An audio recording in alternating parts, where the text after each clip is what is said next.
Hello po sa inyong lahat mga ka-crypto. Ako po si Pinoy Crypto Trader at sa video na ito ay atin pong pag-uusapan ang aking technical analysis dito po kay Bonk ngayon pong December 14 taong 2024. Pero quick update lamang po tayo rito kaya diretso na po tayo sa pagte-technical analysis sa kanyang daily chart time frame na ito. At ayan, nakikita po natin dito yung aking previous projections dito kay Bonk nitong nakalipas po na December 10. At isa po sa aking projection rito ay nasabi ko po na magpapatuloy po siya sa kanyang pagko-consolidate dito sa ilalim ng ating major resistance na nasa presyong 40 digits 4037 at saka ibabaw naman ng major support natin na 40 digits 3441. At yan na nga po yung kanyang naging paggalaw hanggang sa kasalukuyan. At masasabi ko po na yan pa rin po ang isa sa aking nananatiling projections na magiging galaw nitong si Bonk sa mga paparating na araw. At ayan, sa naging paggalaw po pala ni Bonk ay meron pala tayong na-trigger dito na isang sell pending order. Kaya nakapag-take profit po tayo rito sa presyong 40 digits 4039. At dahil dyan ay agad po tayo nag-set ng kapalit nito na bilang isang buy pending order dito sa major support natin dito sa 40 digits 3441. Ayan. Ngayon ay kung mapapansin po natin dito ay bearish na bearish po ngayon ang signal natin sa ating Hallswitch indicator. Ayan, humaba po siya at malusog na po yung pangangatawan ng ating Hallswitch indicator na kulay red. Ibig pong sabihin ay bearish na bearish po ang kalagayan or momentum nitong si Bonk. Kaya mataas po ang posibilidad na maaari pong makaranas ng matinding pagbagsak sa presyo itong si Bonk sa mga paparating na araw. Yung ating QQE mode indicator na rin ay lumabas na rin yung mga QQE bars na kulay red. Kaso yung sukat nito ay pantay-pantay na nagsasabing consolidation muna tayo. Ayan, hindi pa muna handa yung mga selling or mga bearish na itulak pababa ang market price ni Bonk. Pero kung pag nagsimula na pong lumaki yung sukat ng mga QQE bars natin dito, ay ayan na, pabagsak na or babagsak po sa mas mababang presyo itong si Bonk. Kaya ayan, kaya ihanda po natin yung ating mga buy pending orders dito sa ibaba. Kaya maglalagay pa po tayo ng additional na buy pending order natin dito sa ibaba.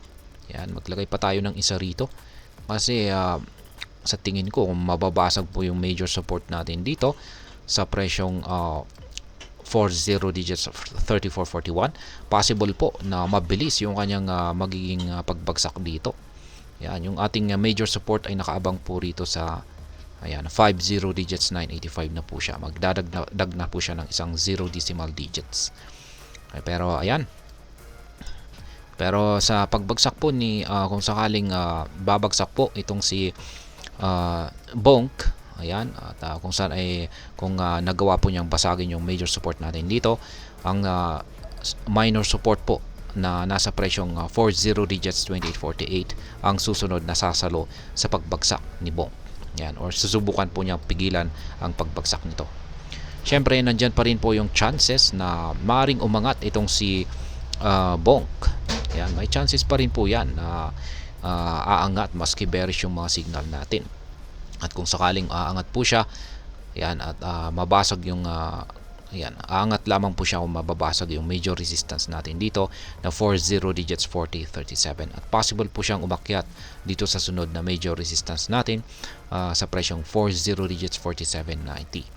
Ngunit mukhang base sa aking analysis ay mababa po yung chances na aangat itong si Bonk dahil sa mga bearish na mga signals natin dito sa ating dalawang indicators. Maliban na lamang talaga kung may isang hype o isang balita na magdudulot ng positibong epekto sa presyo ni Bonk. Yan, aangat po yan. Pero kung pag wala ay mas mataas po ang posibilidad na sa mga paparating na araw ay makakaranas po ng pagko-consolidate itong si Bonk dito po sa pagitan ng ating major resistance na ito at saka major support dito. Or kung hindi at nabasag yung ating major support na ito ay makakaranas po siya ng pagbagsak at maaari po siyang umabot hanggang dito sa sunod na minor support natin dito sa presyong 40 digits 2848. Ayan po yung aking update, technical analysis update dito kay Bonk.